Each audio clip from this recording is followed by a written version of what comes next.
At 4 a.m., my daughter's call woke me from recovery. I'm William Harper, 58 years old, just out of heart surgery and resting in my Portland home after years running our family bakery. Her voice was cold and distant.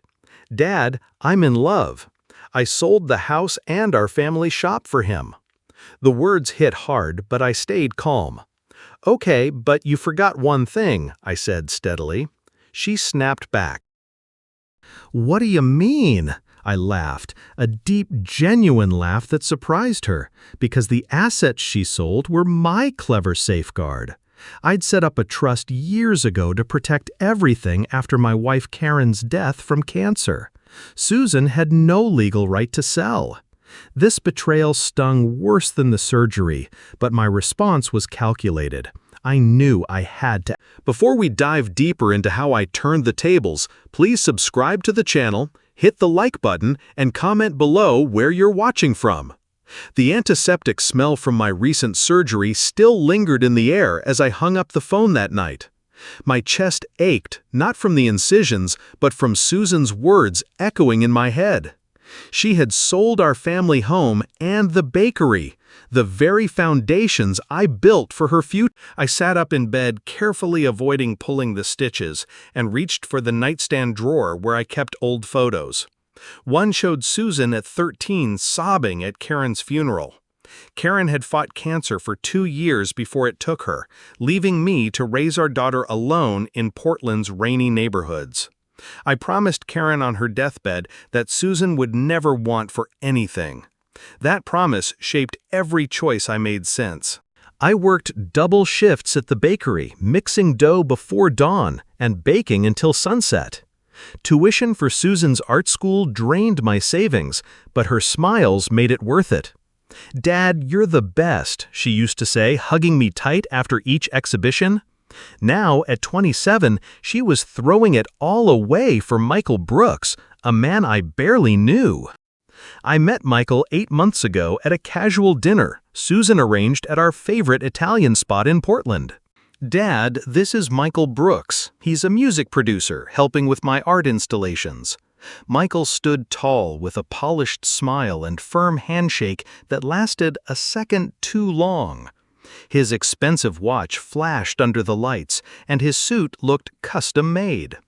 "Mr. Harper, Susan's told me so much about you, the dedicated father who built that bakery from nothing." His voice was smooth, almost rehearsed. I nodded politely, but my instincts, honed from years dealing with suppliers and customers, flagged something off. "Call me William." "What exactly do you do in music, Michael?" He waved it off vaguely. "I connect artists with opportunities, strategic partnerships, you might say." Susan jumped in, beaming. "He's brilliant, Dad. Michael's got connections in the industry that could take my work to the..." The dinner conversation flowed, but Michael's questions about the bakery's value and our home's equity felt probing.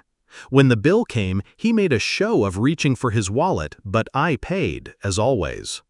Walking to the car, I noticed his luxury SUV parked nearby, financed no doubt, but it didn't match his vague job description. Over the months, Susan changed. Our weekly dinners became rare. Phone calls shortened. She started quoting Michael constantly. "Michael says, you're too involved in my life, Dad." It stung, but I brushed it off, hoping it was just a phase. Now this call confirmed my fears. She had sold everything without consulting me, believing it was hers to decide. But she was wrong. 5 years ago, when I bought the house and expanded the bakery, I structured it all in the William Harper Family Trust. Susan was beneficiary, but I held legal ownership as trustee. She couldn't sell without my signature. It was my way to protect her from bad. Michael's influence had pushed her to fraud without her realizing it. By morning, I decided to act. I dialed a number from my contacts. Patricia Hayes, a private investigator I knew from my bakery days when she helped with a theft case. "Patricia, it's William Harper. I need your help." Her voice was professional as always. "William, long time. What's the issue?" I explained Susan's call and Michael's role. This guy's convincing her to sell assets that aren't legally hers. I need a full background on Michael Brooks. Patricia paused, then agreed. Give me what you know. Name, address, license plate if you have it. Preliminary report in 48 hours. Full details in a week. It'll cost, but I know it's personal.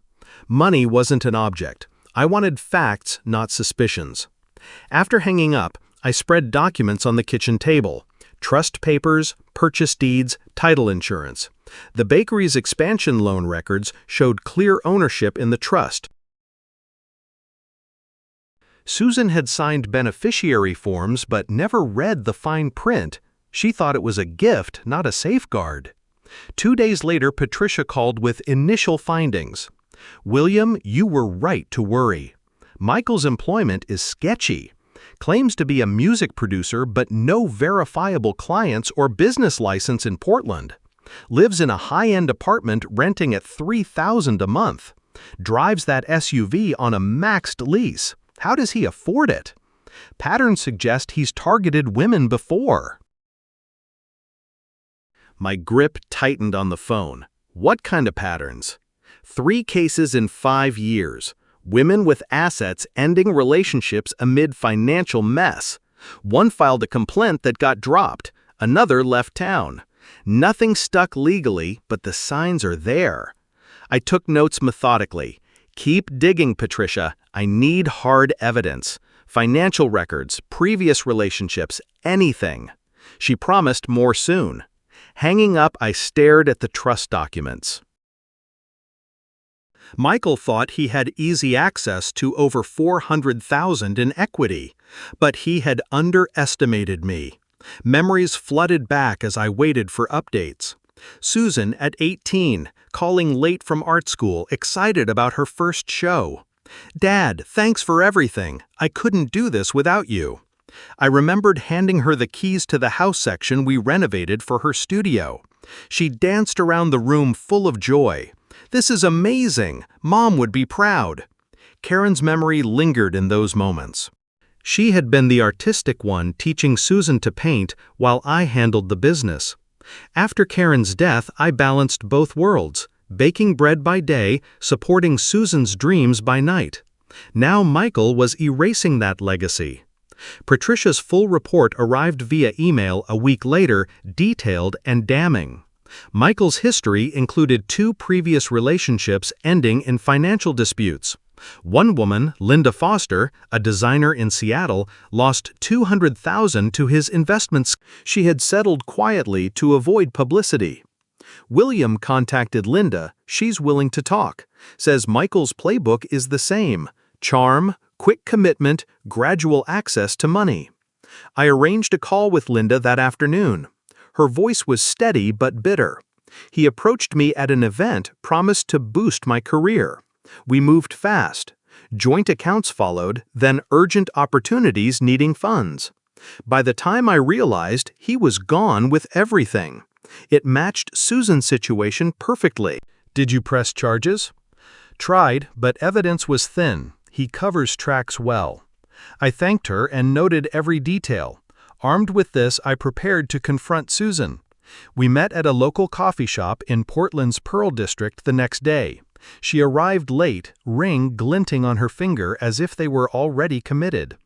Dad, why the urgent meeting? Her tone was defensive. I slid the folder across the table. Susan, look at these. The house and bakery are in a trust. You can't sell them legally. She scanned the papers, color draining from her face. This can't be right. Michael checked everything. Michael isn't a lawyer. The trust protects you, or was supposed to. I added the report on Michael's past. He's done this before. Linda Foster lost $200,000. Susan pushed the papers away. You're lying. Michael loves me. You're just controlling like he said. The accusation cut deep. After all I've done, raising you alone, paying for school, supporting your art, this is how you see me? She stood abruptly. I need independence, Dad. Michael gives me that. She stormed out, leaving me with the folder and a heavy heart. But I wasn't done. Patricia uncovered more. Michael's credit cards maxed, apartment rent behind. He needed Susan's sale money desperately. David Reed, my late wife's old colleague, a lawyer, reviewed the trust. "William, it's solid. But be careful, this could get messy if Michael pushes back." I drafted letters demanding the buyers reverse the transaction, citing the trust. Meanwhile, Susan's calls stopped. Texts were short. "Leave us alone, Dad." Michael's influence had her completely. A month passed with tension building. Patricia reported Michael visiting real estate offices, perhaps planning flips with the funds. I organized my evidence like a case file: trust docs, financial patterns, Linda's statement. Then Susan called unexpectedly. "Dad, Michael says the trust is manipulation. He's hiring a lawyer." "Of course he is. Has he shown you his business papers, tax returns?" Silence, then defensive. "We're together. I trust him." She hung up. That night, a letter arrived from a shady law firm demanding I stop harassment and prove ownership. Grammar errors littered it, but the threat was clear. I forwarded it to David. "This is amateur. We'll counter with facts."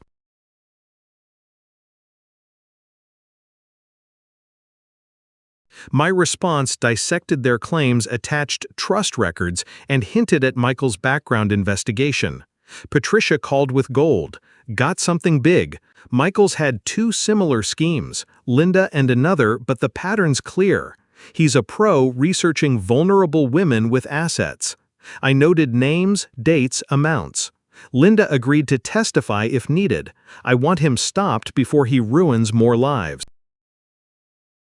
By evening, my kitchen table held the puzzle pieces: marriage-like commitments, financial drains, disappearances when money dried up. Susan's timeline fit: 8 months, right on schedule. I called Susan for another meeting. "We need to talk. I have proof about Michael's past." "More attacks? I'm tired of your war." But she agreed to the same coffee shop. She arrived guarded. I opened the folder, placing Linda's statement first. "Read this, Susan." Notice how Michael courted her. Same words, same promises. Her hands shook as she read. "This is fake. You paid her to lie." I added financial records timelines. "Linda lost everything. Your relationship follows the same path." Susan's face paled, but she pushed back. Michael explained, "Those women were bitter. You're obsessed with controlling me." The denial broke something in me. "Susan, I love you. This is protection, not control." She left angry, but doubt flickered in her eyes. Pressure mounted. David filed motions to void the sale. Buyer's lawyers contacted, confused by the title defect. Michael escalated, texts to Susan blaming me. Patricia warned, "He's desperate, William. Car repossessed yesterday. Rant overdue."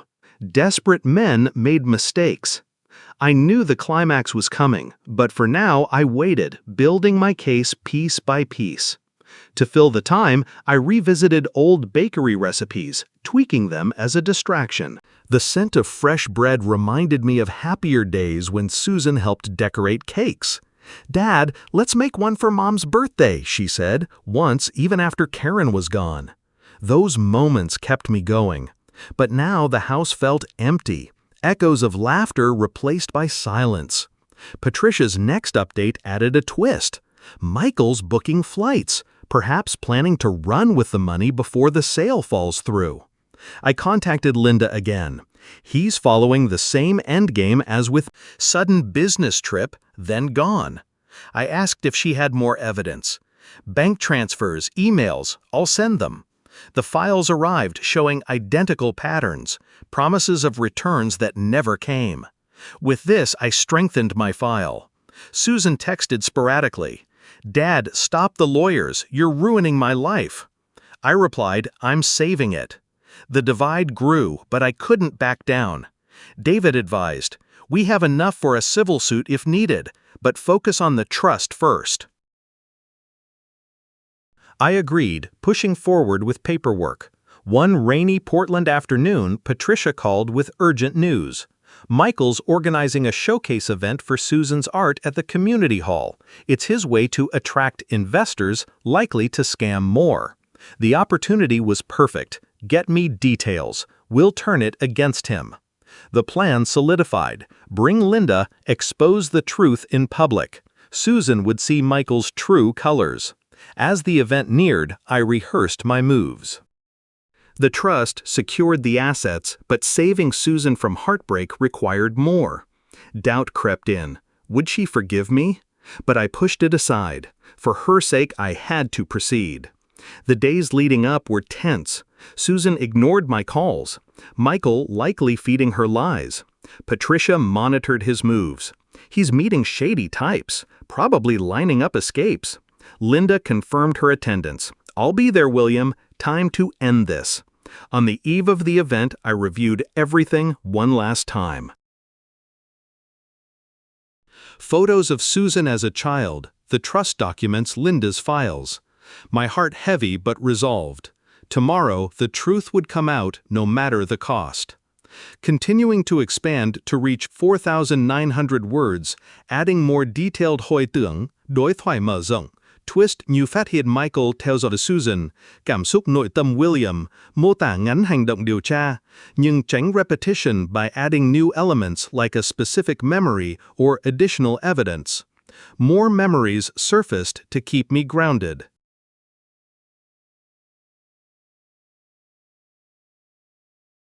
Susan, at 16, struggling with grief over Karen. Dad, why did Mom have to go? I held her as she cried, explaining life isn't fair, but we have each other. I sold personal items to fund her therapy, never telling her the sacrifice. Now that bond seemed broken. Michael's charm had replaced it with doubt. Patricia's investigation revealed another layer.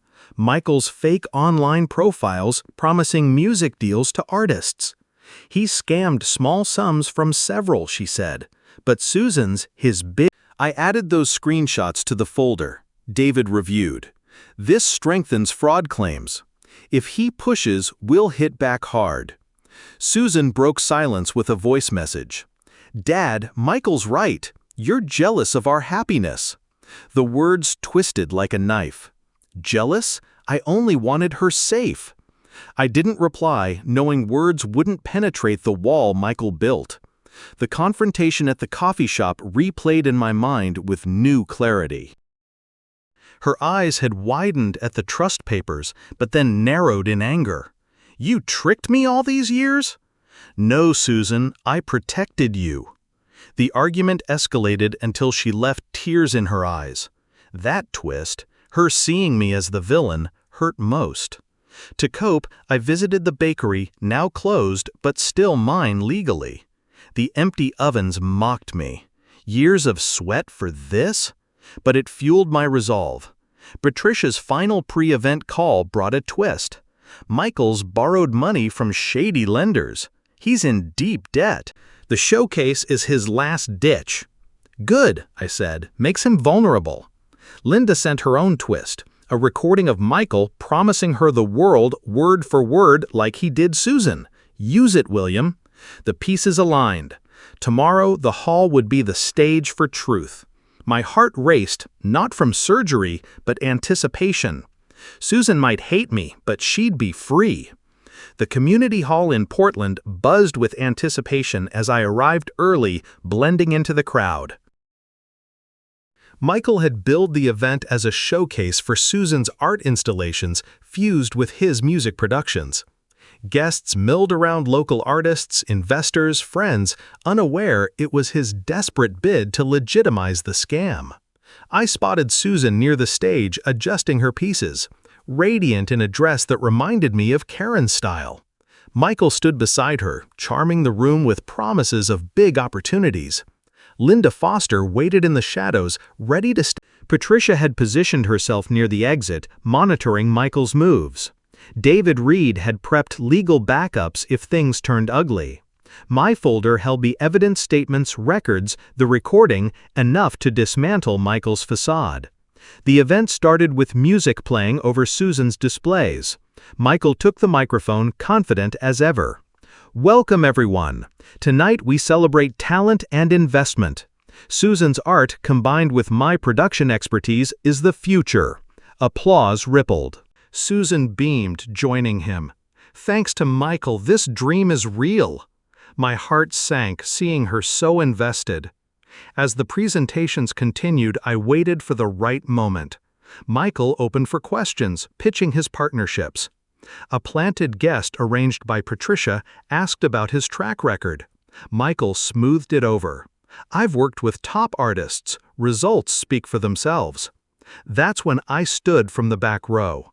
I have information potential investors should know before committing. The room quieted. Heads turned. Michael's face paled, then reddened. "This is a private event. You're not welcome here." Susan's eyes widened in shock. "Dad, what are you doing?" I walked down the aisle, folder in hand. "Susan, before you tie your future to this man, see the truth." I placed the first document on the table near the microphone. A commitment paper from Michael's past scheme. Linda Foster and Michael Brooks committed in 2018. She lost $200,000. Gasps echoed. Michael lunged for the paper. "Fabricated lies. He's trying to sabotage us." I laid out the second financial transfers. Linda trusted Michael with her savings. He vanished when the money did. Linda stepped forward now. "It's true. Michael used the same lines on me, promises of success, joint ventures, then gone." Susan clutched the microphone, trembling. "Michael, you said no serious relationships before me." He grabbed her arm. "Don't listen. Your father paid her to lie." But I played the recording on my phone, Michael's voice, identical promises to Linda. The room murmured, examining the documents. Guests backed away, whispering. Michael's associates slipped toward the doors. Susan read Linda's statement, her face crumbling.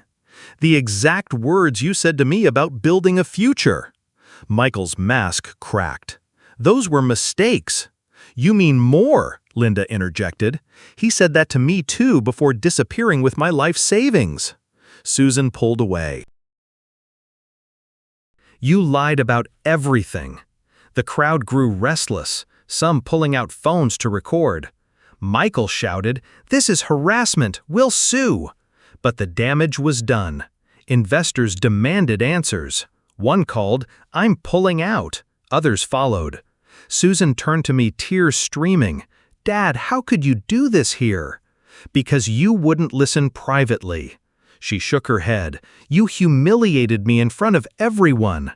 Michael tried one last grab. "Susan, let's leave, start fresh."